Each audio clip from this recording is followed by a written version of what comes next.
জুলাই বিপ্লবে যেভাবে ফ্যাসিবাদের পতনে সবাই একেবারে ঐক্যবদ্ধ হয়েছিল, কিংবা সবাই যেভাবে ইংরেজিতে বলে যে we are on the same page, যে একই বিন্দুতে ছিলাম, কিন্তু 5ই আগস্টের পরে বিশেষ করে সরকার গঠনের পর কিন্তু কিছুটা হলেও নানান কারণে আস্তে আস্তে একটু বিভক্তি স্পষ্ট হচ্ছে। এটা সত্য। এটা যতই আমরা পজিটিভ বলি, তারপরে এটা একটা বাস্তবতা যে ঐক্য এবং সংস্কারের প্রশ্নে কিন্তু কিছুটা বিভাজন লক্ষ্য করা যাচ্ছে।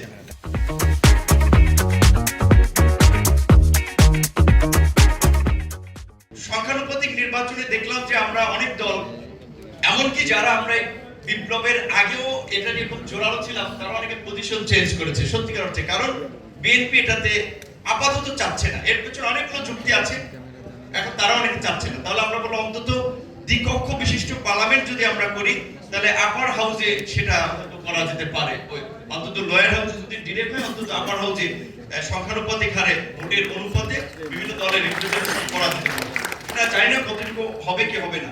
এবং ইতিমধ্যেই সংস্কার নিয়েও যে ধরনের দ্বিধা দ্বন্দ্ব এবং দ্বিমত তৈরি হয়েছে, তাদের সরকারের উপদেষ্টারাও বলছে যে আমরাও একটু অস্বস্তি বোধ করছি বা তাদের কাজে বিঘ্ন ঘটছে। স্বাভাবিকভাবেই এরকম একটা অস্থির সময়ে একটা সরকার গঠিত হয়েছে।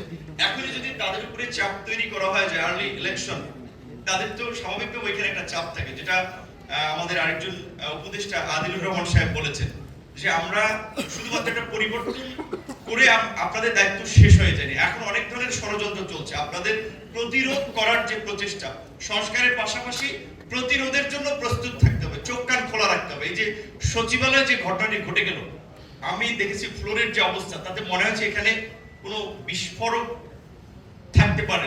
যে অবস্থা, এটা নর্মাল অগ্নিসংযোগে এরকম হয় না, পলেস্তারা উঠে যায় না। তো সেই ক্ষেত্রে আমরা অনেক ধরনের আরো তো অস্থিরতা দেখতে পাচ্ছি। আমাদের প্রতিবেশী রাষ্ট্রের যে অসহযোগিতাপূর্ণ মনোভাব, সেক্ষেত্রে আমাদের একটা জাতীয় ঐক্য খুবই প্রয়োজন।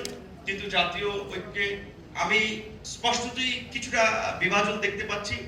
অনেক রাজনৈতিক দলই মঞ্চে এক রকমের কথা বলে, ভিতরে আরেক রকমের কথা বলে। এখানে এক ধরনের কথা বলে, বাট পলিসি লেভেলে যখন তাদের মধ্যে আলাপ আলোচনা হয়, ক্ষমতার ভাগ বটারা কেন্দ্রিক আলোচনা হয়, সেখানে আবার তাদের প্রতিদিন আমি বিভিন্ন রকম দেখি শুনি। সেক্ষেত্রে যেটা আমাদের প্রধান উপদেষ্টা বলেছে যে ন্যূনতম সংস্কার যদি আপনারা চান, তাহলে আগের বছর শেষের দিকে একটা ইলেকশন হতে পারে।